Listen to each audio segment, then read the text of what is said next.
Hello everyone. So I am Shivam Tiwari और मैं लूँगा पॉलिटी एंड गवर्नेंस के lectures.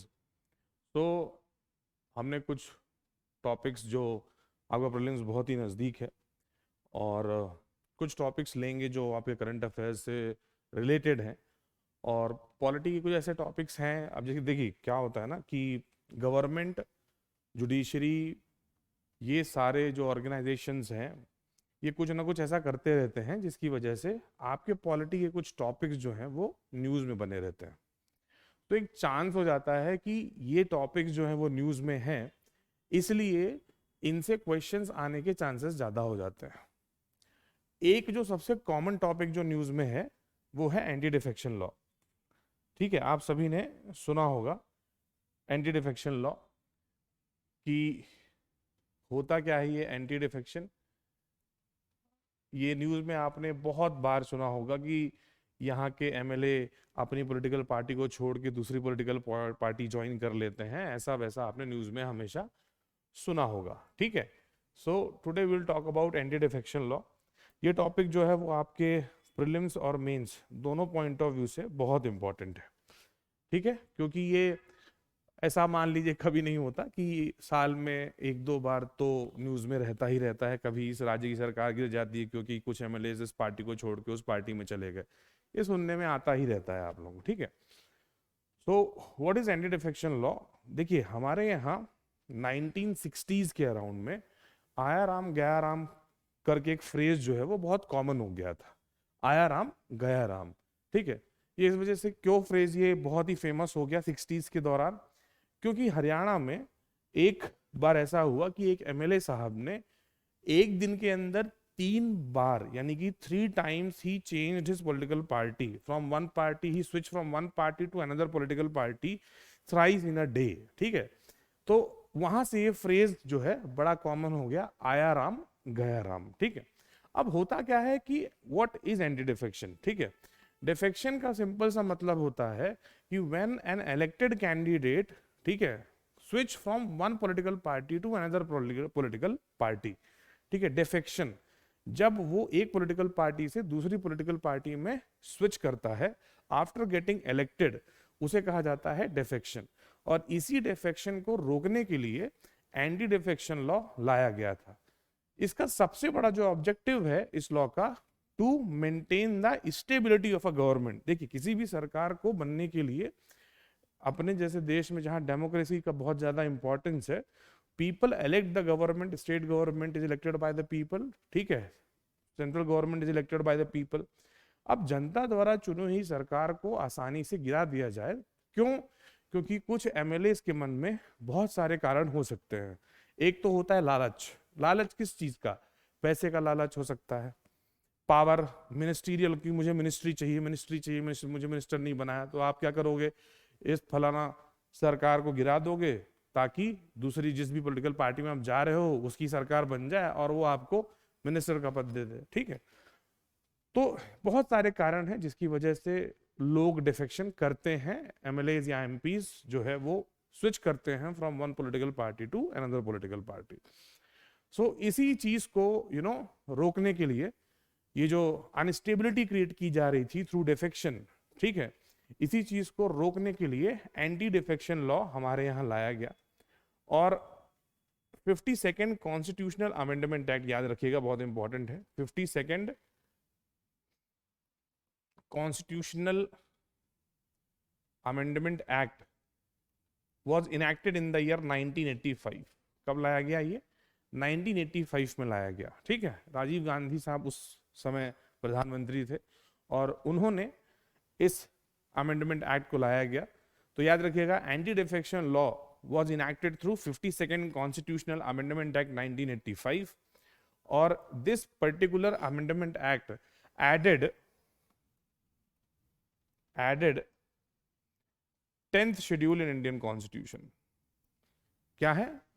10th schedule in Indian Constitution। Clear है सभी को?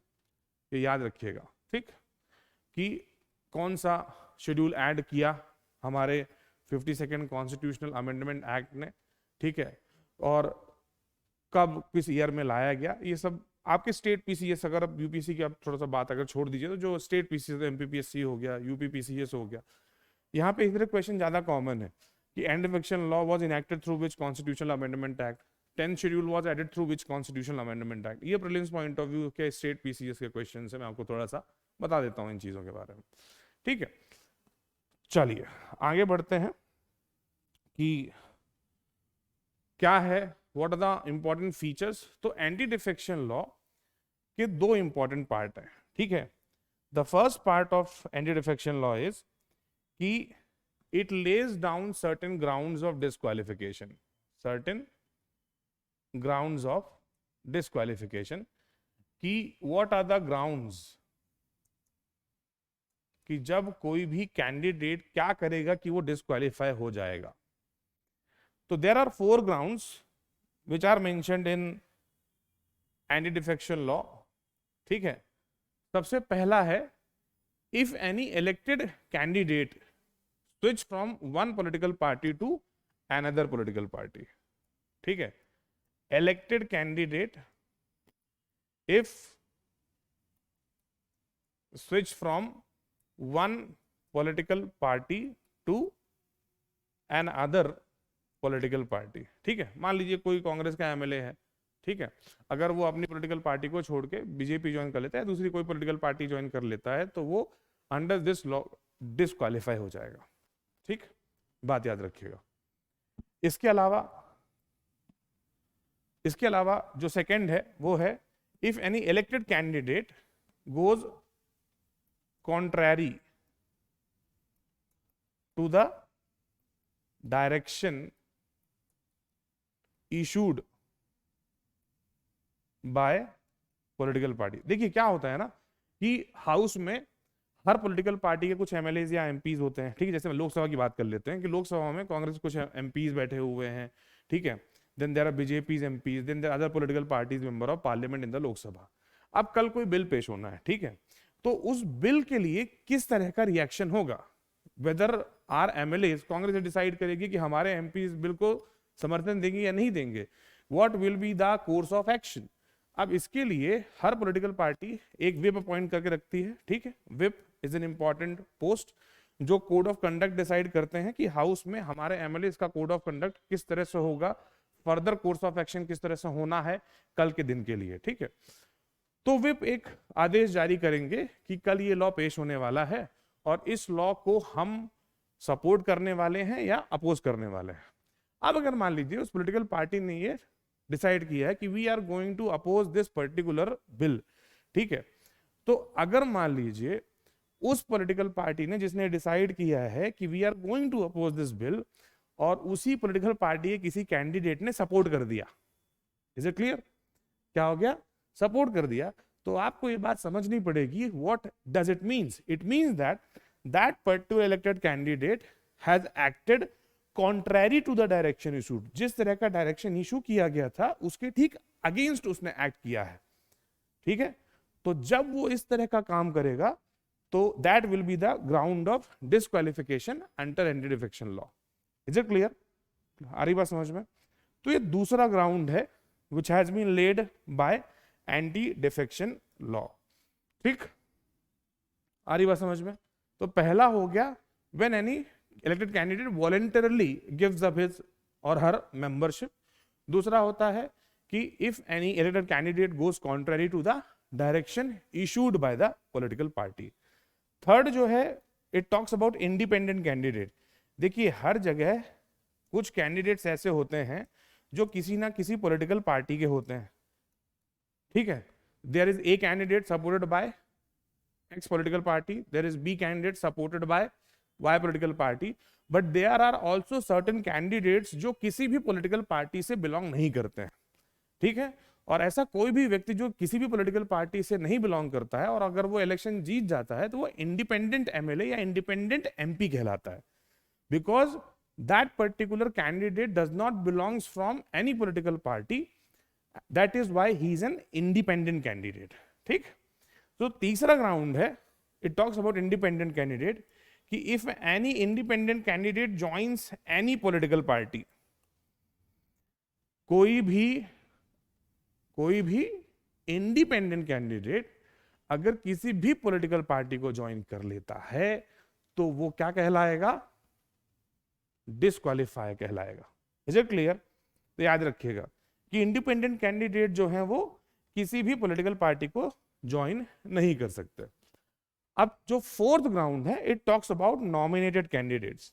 किसकी बात करता है ये? Nominated candidates.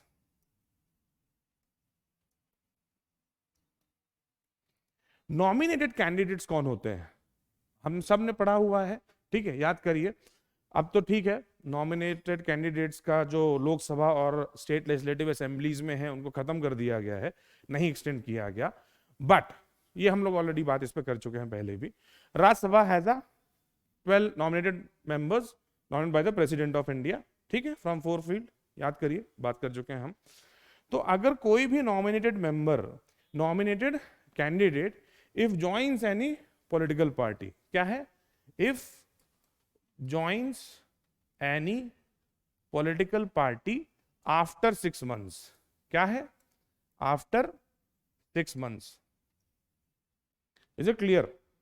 याद रखिएगा, ठीक है, कि अगर कोई भी नॉमिनेटेड कैंडिडेट किसी भी पॉलिटिकल पार्टी को ज्वाइन करता है आफ्टर 6 months तो he or she shall be disqualified under anti defection law. तो दीज आर 4 ग्राउंड्स। आप ये बिल्कुल तरीके से याद रखिएगा, आपके प्रीलिम्स में डायरेक्ट क्वेश्चन आएगा कि इनमें से कौन सा ग्राउंड है, इनमें से कौन सा ग्राउंड नहीं है, इस तरह क्वेश्चन पूछे जा सकते हैं, ठीक है। तो याद रखिएगा, first talks about elected candidate. If any elected candidate voluntarily decides to switch, ठीक है, कि मुझे इस पॉलिटिकल पार्टी में नहीं रहना है, दूसरी पॉलिटिकल पार्टी में ज्वाइन कर लेना चाहिए, तो ऐसा कोई भी व्यक्ति अगर एमएलए या एमपी है तो वो डिस्क्वालीफाई हो जाएगा और दूसरी पॉलिटिकल पार्टी ज्वाइन करता है। If any elected candidate acts contrary to the direction issued by the political party, ठीक है, तो डिस्क्वालीफाई हो जाएगा। If any independent candidate joins any political party, disqualify हो जाएगा।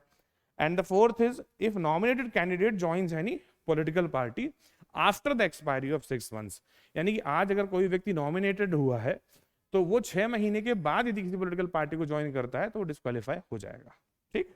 Is it clear? कोई यहां तक कंफ्यूजन या डाउट हो तो आप पूछ सकता है। चलिए, अब देखिए, यहां पे तो हमने बात कर ली कि डिस्क्वालिफिकेशन किन किन ग्राउंड्स पे होगा। Anti defection law talks about 4 grounds of disqualification. Clear? पर एंटी डिफेक्शन लॉ कुछ एक्सेप्शन की भी बात करता है। किसकी बात करता है? एक्सेप्शन कि किस तरह के कोर्स ऑफ एक्शन में एंटी डिफेक्शन लॉ नहीं लगेगा। तो देखिए, 2 बहुत ही इंपॉर्टेंट कोर्स ऑफ एक्शन है यहाँ पे, 2 वेरी इंपॉर्टेंट, ठीक है। एक तो अभी न्यूज में भी है ना, महाराष्ट्र क्राइसिस को अगर आप देखते हुए, जहां पे उद्धव ठाकरे के कुछ लोगों ने, एक ग्रुप ने, शिवसेना के ग्रुप ने बीजेपी को ज्वाइन कर लिया, मतलब ज्वाइन नहीं किया, अलायंस बना के सपोर्ट कर लिया, जो कि अभी सुप्रीम कोर्ट में केस चल रहा है। अब यहाँ पे क्या बोला गया है? एक एक्सेप्शन तो ये हो गया, अभी बात करते हैं महाराष्ट्र की। एक एक्सेप्शन तो ये है कि if any elected candidate has been elected as speaker या चेयरमैन, यानी कि सीधा सा समझिए कि किसी भी, देखिए, प्रिसाइडिंग ऑफिसर राज्यसभा, लोकसभा या स्टेट लेजिस्लेटिव असेंबली का कोई भी प्रिसाइडिंग ऑफिसर, यानी कि स्पीकर या चेयरमैन अगर कोई भी व्यक्ति बनता है, या डिप्टी चेयरमैन कोई व्यक्ति बनता है, या डिप्टी स्पीकर बनता है, तो उसके लिए क्या एलिजिबिलिटी क्राइटेरिया है कि वो उस व्यक्ति का मेंबर ऑफ द हाउस होना जरूरी है, ठीक। तो अगर मान लीजिए कोई इलेक्टेड एमएलए है या कोई इलेक्टेड एमपी है, उसे अगर प्रिसाइडिंग ऑफिसर की पोस्ट पे इलेक्ट किया गया है, और प्रिसाइडिंग ऑफिसर बनने के बाद अगर वो कैंडिडेट अपनी पॉलिटिकल पार्टी से रिजाइन करता है, ठीक है, ये बात याद रखिएगा। If any elected candidate resigns from its political party after he or she has been elected as presiding officer of the house. Is it clear? Presiding officer बनने के बाद यदि वो कैंडिडेट अपनी पॉलिटिकल पार्टी से रिजाइन करता है तो एंटी डिफेक्शन लॉ उस पर लागू नहीं होता है। Is it clear? तो speaker, chairman, deputy chairman, deputy speaker, ये जो प्रिसाइडिंग ऑफिसर के जो पोस्ट होती हैं, these post has been exempted, ठीक है। इन पोस्ट पे चुने गए व्यक्ति द्वारा अगर रिजाइन किया जाता है तो उस पर एनी डिफेक्शन लॉ नहीं लगेगा। Is it clear? जैसे मान लीजिए आप एमएलए हैं और आपको स्पीकर ऑफ द असेंबली चुना गया है। अब आप स्पीकर ऑफ द असेंबली हो चुके हो, स्पीकर ऑफ असेंबली बनने के बाद आप क्या करते हो, आप मान लीजिए रिजाइन कर देते हो उस पॉलिटिकल पार्टी से जहां से जिसके टिकट पे आपने चुनाव जीता था। तो अब आपने रिजाइन कर दिया है, तो आप बोलोगे कि आप एनी डिफेक्शन लॉ लग जाएगा। तो इसी चीज से आपको प्रोटेक्ट करता है, ताकि see the post of speaker, the presiding officer की जो पोस्ट होती है ना, to maintain the impartiality and neutrality of the post, इसके लिए कहा गया है कि क्योंकि आप सदन के आप प्रिसाइडिंग ऑफिसर हो गए हो, तो वहां पे आप पूरी तरह से न्यूट्रल होके, इम्पार्शियल होके आप उस चीजों को चलाएं, सदन को चलाएं, इसलिए आपको ये प्रोटेक्शन, ये इम्यूनिटी जो है वो दी गई है। तो एक एक्सेप्शन तो ये है, ठीक। अब देखिए दूसरा एक्सेप्शन क्या है। The second exception is if 2/3 members joins any political party, that is merger। क्या कहा गया है? अगर आपकी पॉलिटिकल पार्टी के 2/3 कैंडिडेट, अगर आपकी पॉलिटिकल पार्टी के 2/3 कैंडिडेट फेवर में है मर्जर के, फेवर में है मर्जर के, यानी कि अगर मान लीजिए 30 कैंडिडेट्स हैं हाउस में, ठीक है, उनमें से मिनिमम 20 कैंडिडेट्स ये चाहते हैं कि अब X political party Y political party से मर्ज हो जाए। अब ये मर्ज कैसे होंगे? मर्ज का मतलब ये थोड़ी ना है कि उन्होंने ठान लिया कि हाँ चलो ठीक है, और जो अध्यक्ष उनका कोई लेना देना नहीं है, ठीक है। यहां पे सिंपल सा मतलब समझिए कि अगर ये 20 candidates, these 20 candidates of X political party joins Y political party, joins Y political party, और उसे मर्जर की तरह एक्सेप्ट कर लिया जाता है। मतलब ऐसा नहीं समझोगे, जैसे अभी देखिए, अब आप, मैंने जैसे प्रॉमिस किया था आपसे कि महाराष्ट्र क्राइसिस की बात करेंगे, ठीक। अब देखिए महाराष्ट्र क्राइसिस में हो क्या रहा है, शिवसेना के कुछ लोग, कुछ नहीं 2/3 से ज्यादा ही लोग हैं, वो 2/3 से ज्यादा कैंडिडेट्स जो हैं वो बीजेपी के साथ चले गए, ठीक।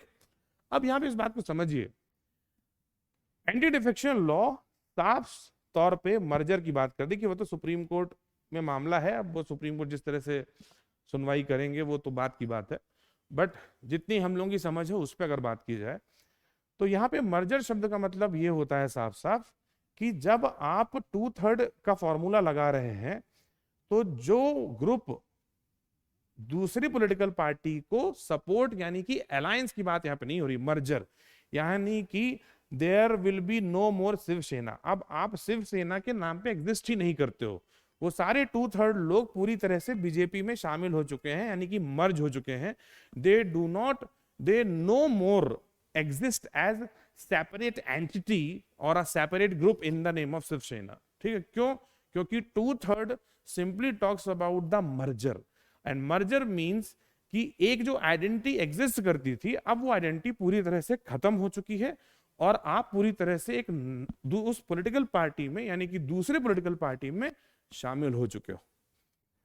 अभी अगर इसमें मर्ज हो रहे हैं, क्योंकि 2/3 वाला फॉर्मूला लगा के ही वो अपने आप को बचाव कर रहे हैं कि 2/3 है हम लोग, तो हम पे एनी डिफेक्शन लॉ नहीं लगेगा।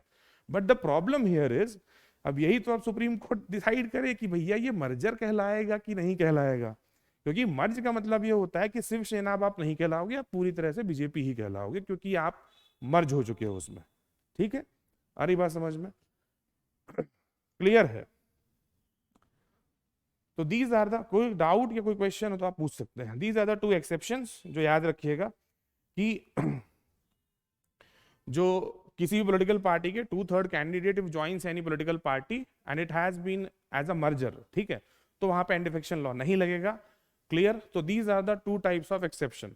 एक बात और मैं आपको यहाँ पे बता देता हूँ, ये जो 2/3 की बात हम अभी यहाँ पे कर रहे थे, अर्लियर इट वाज 1/3, क्या था ये पहले 1/3, पर 2/3 कब हो गया फिर 91st कॉन्स्टिट्यूशनल अमेंडमेंट एक्ट 2003, याद रखिएगा इंपॉर्टेंट है। 91st कॉन्स्टिट्यूशनल अमेंडमेंट एक्ट 2003 के पहले तक it was 1/3 in the support of merger, but 91st constitutional amendment act 2003, ठीक है, याद रखिएगा, अमेंडेड 1/3 टू 2/3 कर दिया गया। क्लियर है सभी को? कोई डाउट और कोई क्वेश्चन हो तो आप अभी पूछ सकते हैं।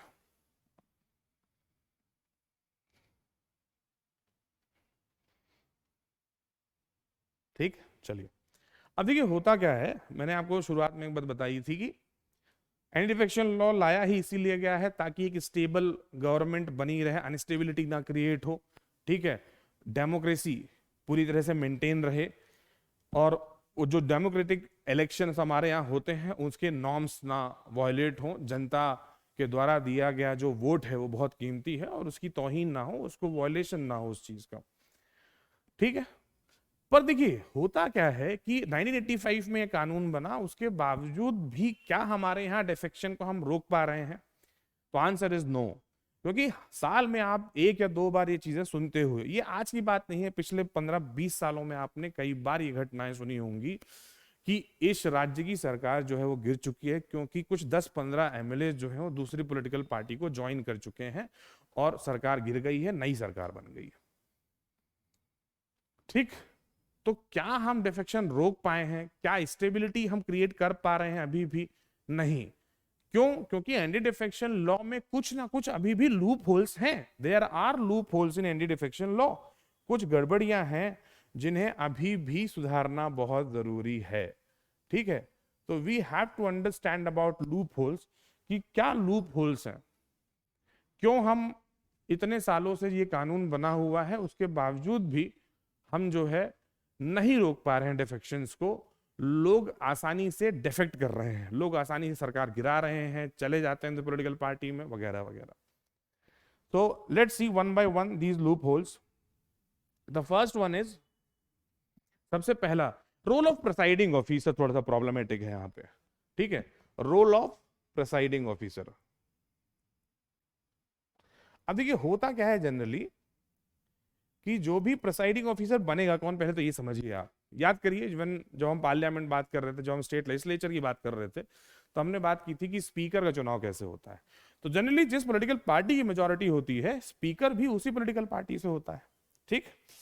अब यहाँ पे एक बात समझिएगा कि क्या कभी भी कोई भी स्ट्रांग पोजीशन वाला व्यक्ति अपनी पोजीशन को छोड़ के वीक पोजीशन वाले व्यक्ति के पास जाएगा? ऐसा पॉसिबल हो सकता है बट वो एक्सेप्शन होगा। जनरल लेवल पे आप इस बात को समझिए कि अपोजिशन के लोग ही छोड़ के रूलिंग पार्टी को ज्वाइन करेंगे। क्यों? क्योंकि opposition is not in power, ruling party enjoys power. तो कोई भी व्यक्ति क्यों अपनी रूलिंग पार्टी को छोड़ के अपोजिशन पार्टी को ज्वाइन करेगा? अनटिल एंड अनलेस वो बहुत बड़ा एक हैवीवेट नेता ना हो। हैवीवेट नेता का मतलब, कहना मतलब एक ऐसा लीडर जिसके बोलने पे लोग बहुत आसानी से एक इस पॉलिटिकल पार्टी को छोड़ के दूसरी, मतलब इतनी ताकत होनी चाहिए आप में कि आप चुनाव जिता ले जाओ, ठीक है। तो अब ऐसे लीडर होते होंगे पता नहीं, बट द थिंग इज, यहां पे इस बात को समझिए कि जनरली प्रिसाइडिंग ऑफिसर हाउस में उसी पॉलिटिकल पार्टी से होता है जिसकी मेजोरिटी होती है, ठीक है। अब मान लीजिए there are 2 political parties X and Y, ठीक है। X is a ruling political party and Y is opposition political party, ठीक। तो जनरली जो स्विच करने वाले एमएलए होंगे वो कहां से कहां होंगे? अपोजिशन से रूलिंग पॉलिटिकल पार्टी की तरफ ही एमएलए और एमपी जो है वो अपनी पॉलिटिकल पार्टी को छोड़ के ज्वाइन करेंगे। अब यहां पे मैंने आपको बताया कि this is ruling political party, ठीक है। तो प्रिसाइडिंग ऑफिसर यानी कि उस हाउस का जो स्पीकर होगा या चेयरमैन होगा वो कौन सी पॉलिटिकल पार्टी से बिलोंग कर रहा होगा? रूलिंग पॉलिटिकल पार्टी से, ठीक। अब देखिए यहां पे इंटरेस्टिंग चीज क्या है। एंटी डिफेक्शन लॉ साफ तौर पे ये बात बोलता है कि कोई भी व्यक्ति डिस्क्वालीफाई है या नहीं, इस बात को डिसाइड करने का पावर सिर्फ और सिर्फ प्रिसाइडिंग ऑफिसर के पास ही है। किसके पास है? प्रिसाइडिंग ऑफिसर, ठीक है। अब कोई भी व्यक्ति डिस्क्वालीफाई है या नहीं, उस पे कौन डिसाइड कर सकता है? फाइनल अथॉरिटी कौन है? Speaker of the house, presiding officer of the house. अब यहां पे क्या हो रहा है कि जब कोई भी व्यक्ति यहां से अपनी पॉलिटिकल पार्टी छोड़ के यहां आ रहा है तो उसको डिस्क्वालीफाई डिक्लेयर करने में स्पीकर जो है वो लेट हो जा रहे हैं, नहीं कर रहे हैं डिस्क्वालीफाई, ऑर्डर ही नहीं पास हो रहा है। 1.5 महीने हो गए, 2 महीने हो गए, डिस्क्वालिफिकेशन नोटिस ही नहीं जारी किया गया। तो यहाँ पे रोल ऑफ प्रिसाइडिंग ऑफिसर जो है वो एक पार्शियल नेचर का देखा जा रहा है कि यहाँ पे वो जनरली लेट कर रहे हैं अपने डिसीजन को, समय पे डिसीजन नहीं ले रहे हैं। क्लियर है? आ रही बात समझ में? तो यहाँ पे प्रिसाइडिंग ऑफिसर का जो रोल है वो एक क्रिटिसिज्म पॉइंट ऑफ व्यू का बन चुका है कि जो प्रिसाइडिंग ऑफिसर है उनका जो रोल है वो पार्शियल नेचर का है। जनरली वो देखते हैं कि जब कोई भी व्यक्ति उन्हीं की पॉलिटिकल पार्टी को ज्वाइन कर रहा है तो उसके वाली डिस्क्वालिफिकेशन डिक्लेरेशन में काफी लेट हो जाता है और उन्हें डिस्क्वालिफिकेशन नहीं करते, मजबूरी में आके वो लेट कर देते हैं, फिर एक समय के बाद हालांकि करना पड़ता है क्योंकि रूल है, रूल ऑफ लॉ है हमारे देश में, तो डिस्क्वालीफाई तो अब करना ही पड़ेगा, आज नहीं तो 15 दिन बाद करोगे, 20 दिन बाद करोगे, 30 दिन बाद करोगे। ठीक है, तो प्रिसाइडिंग ऑफिसर का रोल एक तो यहाँ पे क्वेश्चनेबल है। दूसरा क्या बोलोगे आप? सेकंड, देखिए प्रिसाइडिंग ऑफिसर रोल क्वेश्चनेबल ही पहले पॉइंट में पढ़ा। दूसरा यहाँ पे जो हम पढ़ रहे हैं वो है there is no time limit, no time limit कि जो प्रिसाइडिंग ऑफिसर है वो कितने दिन में डिसीजन ले लें। एक तो पार्शियल नेचर तो है ही उनका क्योंकि वो उसी पॉलिटिकल पार्टी से बिलोंग करते हैं जिसके पास पावर है अच्छी खासी। ठीक, दूसरी चीज यहाँ पे उन पे कॉन्स्टिट्यूशन में या कहीं भी एंटी डिफेक्शन लॉ में कहीं टाइम लिमिट मेंशन नहीं है कि जो प्रिसाइडिंग ऑफिसर होगा वो कितने दिन में ये ऑर्डर, ये जो डिसीजन है ये ले सकते हैं। तो यहाँ पे किसी भी तरह की कोई भी टाइम लिमिट जो है वो मेंशन नहीं है। हालांकि रिसेंटली सुप्रीम कोर्ट ने अभी अपने Meghchandra Singh versus state of Meghchandra Singh versus speaker of Manipur legislative assembly, ये रीसेंट का जजमेंट है 2022। ठीक है, Meghchandra Singh versus speaker of Manipur legislative assembly, यहां पे ये 2020 का जजमेंट है सुप्रीम कोर्ट का। ठीक है, याद रखिएगा, ये मेंस में काम आएगा जजमेंट लिखने के लिए जब भी अगर पूछा जाए कि लूप होल्स बताइए। ठीक है, तो यहाँ पे याद रखिएगा, यहाँ पे सुप्रीम कोर्ट ने साफ तौर पे कहा था कि भैया जो भी प्रिसाइडिंग ऑफिसर होगा उसके पास 3 मंथ का जो है मैक्सिमम पीरियड है। क्या है? 3 मंथ का। कितना है? कि कोई भी स्पीकर है, कोई प्रिसाइडिंग ऑफिसर है, वो 3 महीने के अंदर अंदर डिसीजन ले ही लें। बट हालांकि कहीं पे भी ये चीज नोटिस की गई है कि कभी भी स्पीकर जो है इस टाइम लाइन को मानते नहीं है, या जो भी प्रिसाइडिंग ऑफिसर है वो इस टाइम लाइन के अंतर्गत डिसीजन ले लें तो अच्छी बात है, वो लेते ही नहीं है, दिक्कत तो यही है। ठीक, इसके अलावा क्या है? थर्ड वाला कुछ बताओगे? देखिए थर्ड वाला आप ये कह सकते हो, अब चलिए ठीक है, 2 तो हमने पढ़ लिए कि जो है कि ये हो गया रीजन, एक एक्चुअल अच्छा रीजन मुझे लगता है। ठीक है, क्योंकि ये 2 चलो ठीक है, यहाँ पे हमने क्वेश्चन उठा रखे। एक पॉजिटिव रीजन मुझे अच्छा रीजन लगता है कि मान लीजिए, ये मान लीजिए, ठीक है, क्योंकि ये है बड़ा मुश्किल, मान लीजिए कि कोई एमएलए या कोई एमपी है वो वाकई में कोई अच्छा काम करना चाहता है। ठीक है, कंसाइंस मतलब अंदर से आवाज आ रही है कि हमें जनता के लिए कुछ अच्छा करना है, हमें जनता के लिए चुना गया, जनता ने चुना है, तो हम जनता के लिए कुछ अच्छा करने आए हैं। अब ऐसा सोचने वाले एक तो बहुत कम होंगे, और अगर कोई करना भी चाहता है तो उसकी पॉलिटिकल पार्टी उसको उतनी फ्रीडम देती नहीं है कि आप वो खुलेआम अच्छा कर ले जाओ। तो मान लीजिए सरकार कोई अच्छा लॉ ला रही होगी, बिल ला रही होगी, अब वो अच्छा है मान लीजिए, ठीक है, अच्छा बिल आए, पहली बात तो जो समाज के लिए है वो बड़ी बात है, बट मान लीजिए कोई अच्छा बिल आ रहा है। अब पॉलिटिकल पार्टी के कुछ एमएलए को ये बात पता है कि this bill is good for the people, ठीक है, इररिस्पेक्टिव ऑफ दैट, क्योंकि वो अपोजिशन पॉलिटिकल पार्टी से बिलोंग करते हैं, उनकी पॉलिटिकल पार्टी ने डिसीजन लिया है कि वो इस बिल को सपोर्ट नहीं करेंगे। आ रही बात समझ में? क्या आ रही बात समझ में? तो यहां पे क्या हो रहा है, एंटी डिफेक्शन लॉ उस इलेक्टेड कैंडिडेट के freedom of speech and expression को कर्ब करता है। क्या करता है? कर्ब। ठीक है, आ रही बात समझ में?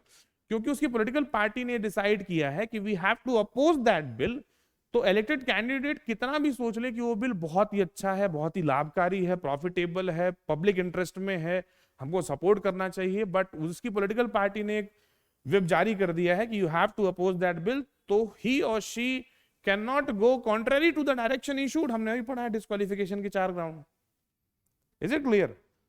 तो एक ये तीसरा जो लूप होल है आप कह सकते हैं, हालांकि तीसरा लूप होल मतलब बहुत बड़ी बात हो जाती है, इतने अच्छे एमएलए और एमपी अगर आपको मिल जाएं तो फिर इस देश का उद्धार हो जाए, बट ऐसा जनरली होता नहीं है।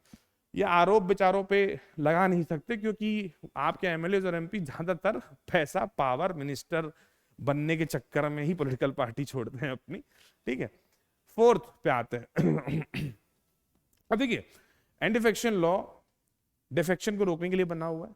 ठीक है, अब मान लीजिए कोई पॉलिटिकल पार्टी का कोई कैंडिडेट है जो अपनी पॉलिटिकल पार्टी को छोड़ के दूसरी पॉलिटिकल पार्टी को ज्वाइन करता है, और उसके ऐसा करने से कुछ एमएलए ने ऐसा कर दिया जिसकी वजह से सरकार गिर गई। ठीक, तो उन्होंने गलत किया ना, आपने चुनी हुई सरकार को गिरा दिया तो गलत हुआ, तो इस गलत को पनिश करना चाहिए, सीधी सी बात है। ठीक है, आपने कुछ भी गलत किया है उसके लिए पनिशमेंट आपको मिलना ही चाहिए। पर यहां पे एंटी डिफेक्शन लॉ जो है वो किसी भी तरह के पनिशमेंट की बात नहीं करता है, ना ही पनिशमेंट और ना ही पेनाल्टी।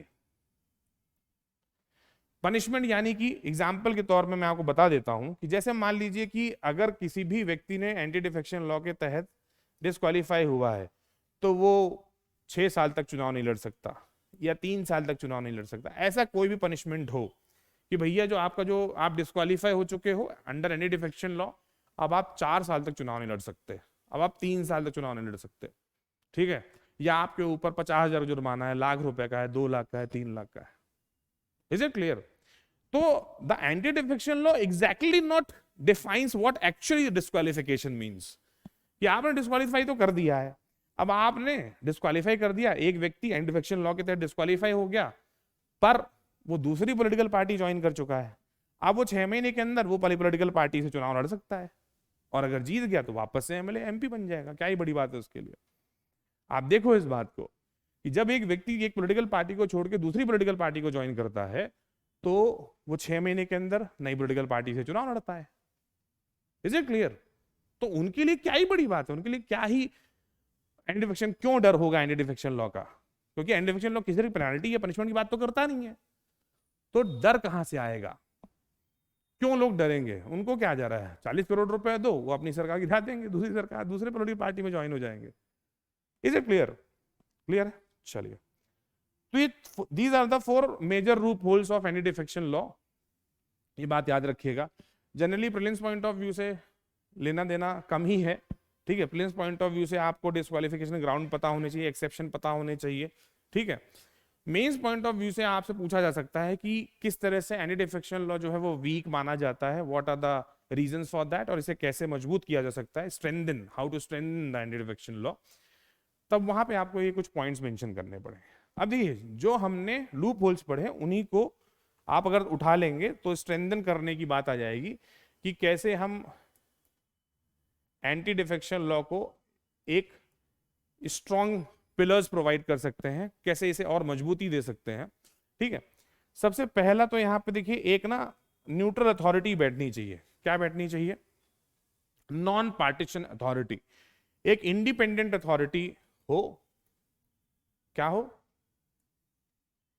इंडिपेंडेंट अथॉरिटी, जिसे किसी का डर ना हो, ना उसे सरकार का डर हो, ना उसे प्रधानमंत्री का डर हो, ना उसे मुख्यमंत्री का डर हो, और वो पूरी तरह से ट्रांसपेरेंट होके, क्या होके, पूरी तरह से ट्रांसपेरेंसी के साथ, पूरी तरह से इम्पार्शियलिटी के साथ, न्यूट्रल होके as per the law decision ले सके। ठीक है, तो यहां पे एक इंडिपेंडेंट अथॉरिटी का होना बहुत जरूरी है।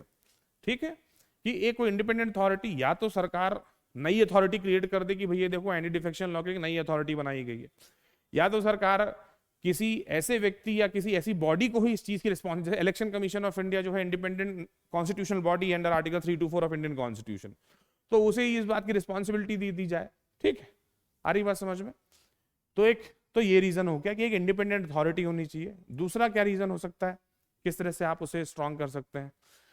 देखिए, हमने अभी बात की कि कोई टाइम लिमिट मेंशन नहीं है, ठीक है। तो एक टाइम लिमिट का मेंशन होना बहुत जरूरी है कि जो प्रिसाइडिंग ऑफिसर है वो 7 डेज, 15 डेज, 20 डेज या 1 मंथ, ठीक है, के अंदर अपना डिसीजन फाइनल करे। आ रही बात समझ में? ताकि मिसयूज ना हो इस लॉ का। इस लॉ का सबसे ज्यादा मिसयूज इसी बात के लिए होता है कि जब कोई पॉलिटिकल पार्टी स्विच करता है तो स्पीकर या प्रिसाइडिंग ऑफिसर जो है वो डिसीजन ही नहीं लेते हैं उस पर। और जब तक वो डिसीजन, क्योंकि देखिए सीधी सी बात है, सुप्रीम कोर्ट ने साफ तौर पे स्पष्ट किया है कि प्रिसाइडिंग ऑफिसर जब तक डिसीजन नहीं सुनाएंगे एनी डिफेक्शन लॉ के तहत, तब तक सुप्रीम कोर्ट जो है वो इंटरवीन नहीं कर सकते। जुडिशरी तभी इंटरवीन करेगी जब प्रिसाइडिंग ऑफिसर डिसीजन ले चुके होंगे। ठीक है, क्योंकि प्रिसाइडिंग ऑफिसर का डिसीजन लेना जो है वो एक पार्लियामेंट्री प्रोसीजर, लेजिस्लेचर प्रोसीजर के तहत ही आता है। ठीक है, और उस पर जुडिशरी को वैसे भी इंटरवीन नहीं करने का अधिकार है। ठीक है, पावर नहीं है कि वो इंटरवीन करे। Is it clear? तो यहाँ पे टाइम लिमिट का मेंशन करना बहुत जरूरी है कि भैया देखो ऐसा है, टाइम लिमिट मेंशन कर दो। ठीक है, कि भाई 10 दिन में ले लो, 15 दिन में ले लो, 20 दिन में ले लो, तो इस तरह से जो है वो करें। ठीक है, और क्या कह सकते हो आप? देखिए, freedom of speech and expression की बात की कि ये जो लॉ है वो freedom of speech and expression को कर्व करता है। तो कर्व करने के लिए यहाँ पे कुछ ऐसा करना जरूरी है, यहाँ पे बैलेंस बना रहे। क्या बना रहे? बैलेंस।